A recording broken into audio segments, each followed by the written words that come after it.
स्वस्ते वायुम उप ब्रवामहे सोमम स्वस्ति भुवनस्य यस्पतिः बृहस्पतिम सर्वगणम स्वस्ते स्वस्तया आदित्यासो भवन्तु नः।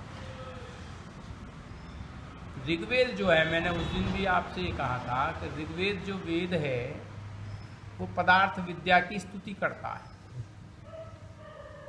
वकील साहब, मतलब जितने भी पृथ्वी से लेकर ईश्वर पर्यंत पदार्थ हैं जो इस ब्रह्मांड में स्थित है, उन सभी की स्वरूप गुण कर्म स्वभाव को ये प्रदर्शित करता है, इसीलिए ये इसका नाम ऋग्वेद है।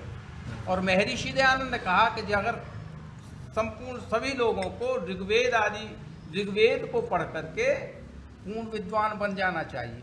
अर्थात ऋग्वेद में दो बात है, एक पराविद्या भी है और एक अपराविद्या। अपराविद्या क्या है?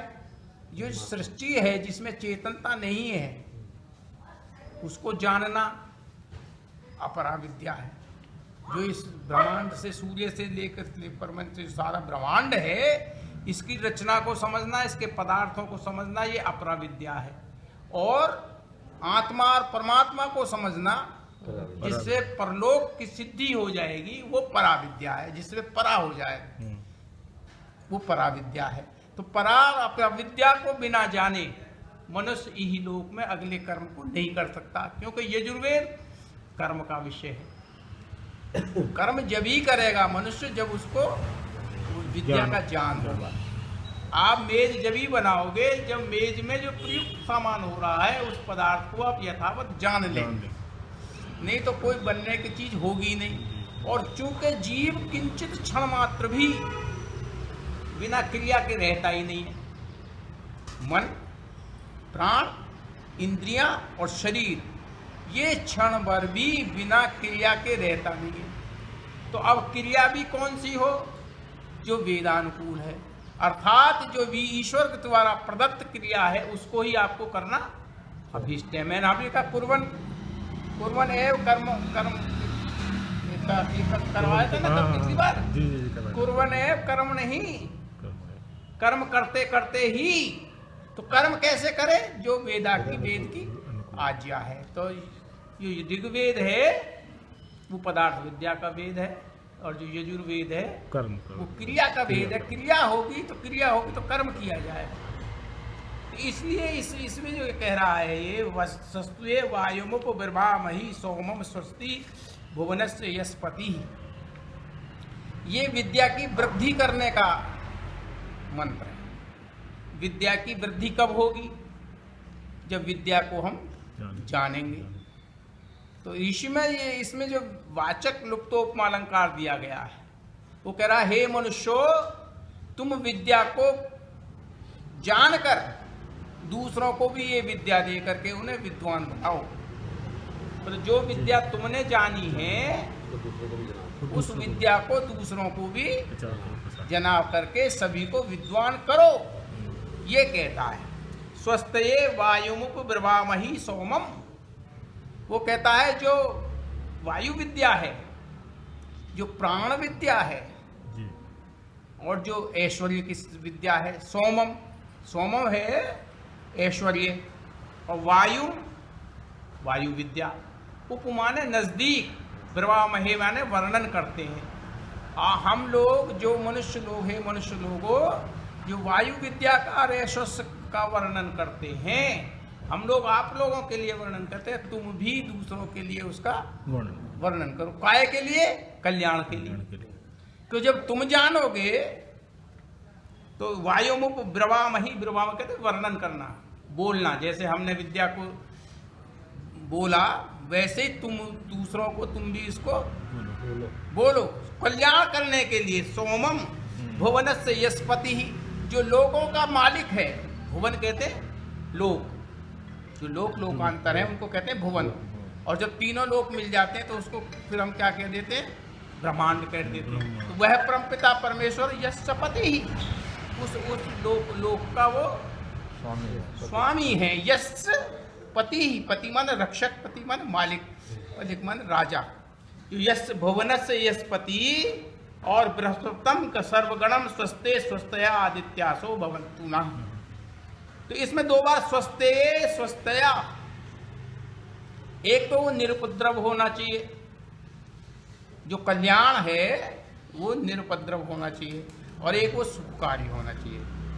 एक स्वस्थ में तो अस्वस्थ में तो आ गया निरुपद्रव हो, जिसमें उपद्रव ना हो, मतलब निरुपद्रव नहीं होगा तो शांत होगा, और शांत के साथ फिर वो कल्याणकारी हो। तो कह रहा बृहस्पतिम सर्वगणम, जो इस लोक में सारे समूह हैं वह परम पिता परमेश्वर का जो विद्या है वो सभी के लिए निरुपद्रव हो और कल्याणकारी हो। आदित्यासो भवन्तु नः, आदित्य कहते हैं जब 48 वर्ष तक ब्रह्मचारी विद्या में लिप्त हो जाता है और उसका अंग अंग प्रत्येक अंग जो है उसका सारा वो विद्या से सराबोर हो जाता है। जैसे ब्रह्मचारी 48 वर्ष तक जिस विद्या से सराबोर हो रहा है वो विद्या सभी के लिए सुखकारी हो, वह विद्या विद्यार्थी के पास उसके पास ही ना हो आदित्य ब्रह्मचारी के लिए। तो कहता है स्वस्थ है आदित्यासो, जो आदित्य ब्रह्मचारी की विद्या है, जो 48 वर्ष उसने योगाभ्यास और विद्याचरण से विद्या प्राप्त की है, वो भवन्तु ना, वो हमारे लिए भी सुखकारी होनी चाहिए। महर्षि दयानंद इसका अर्थ करते हैं, जो और लोगों ने इसका अर्थ किया उन्होंने तो इसका सत्यानाश कर दिया।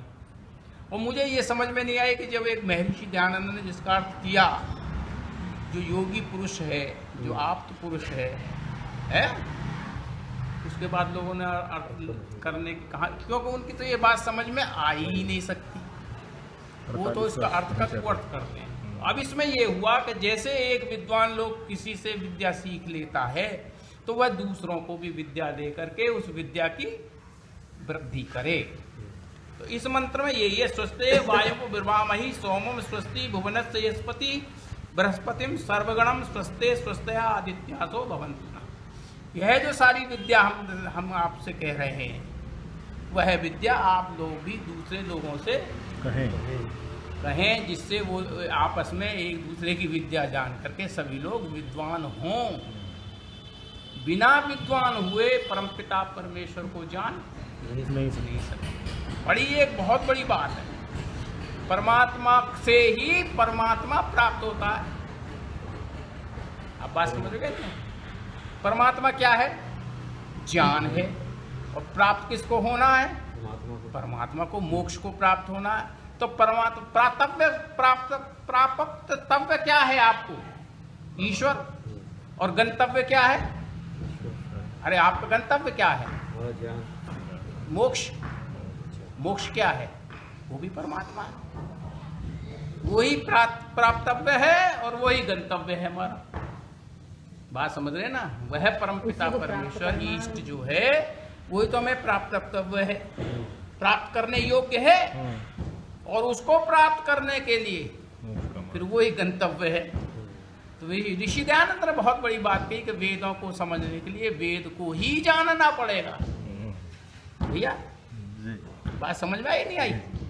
क्योंकि ज्ञान जो है वो उसी का है, तो उसको फिर जानोगे तो किससे जानोगे? उसी के ज्ञान से जानोगे। बात समझ रहे? तो इसीलिए ये मंत्र ये कह रहा है कि जो विद्या की वृद्धि कैसे हो, विद्या की वृद्धि ऐसे होगा जो आदित्य ब्रह्मचारी हैं, जो हमने आपको वायु विद्या सिखाई, हमने ऐश्वर्य की विद्या सिखाई, उसका भी आप दूसरों को कल्याण के लिए प्रवचन करो, उपदेश करो, उनको समझाओ। तो ये इस मंत्र की यहाँ व्याख्या है।